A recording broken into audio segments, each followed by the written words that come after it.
అమ్మా నాన్న సంపాదించిన ఆస్తి ఎవరికి? పిల్లలకు. అది మనం చెప్తాం.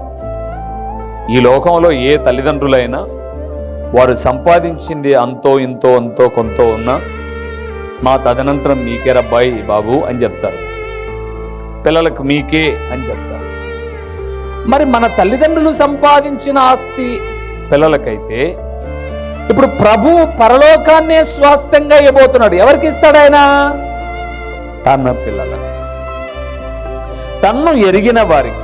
వారు ఎలాగుండాలట అక్కడ చెప్పాడు, నమ్మకమైన మనస్సు కలిగి ఉండాలి. చంచలమైన మనస్సు కాదు, అస్థిరమైన మనస్సు కాదు. ఏ మనస్సు ఉండాలి? నమ్మకమైన మనస్సు. ఆయన మనల్ని నమ్మినట్టుగా మరెవ్వరిని నమ్మడం. ఎందుకంటే ఆయన బిడ్డలము కాబట్టి మనము. అందుకే మీరు బైబిల్ గ్రంథాన్ని చూస్తూ ఉన్నప్పుడు దేవుడు అబ్రహామును ఎరిగి ఉన్నాడు. అతని దగ్గర ఉన్న స్వభావం ఏంటి? నమ్మకమైన స్వభావం.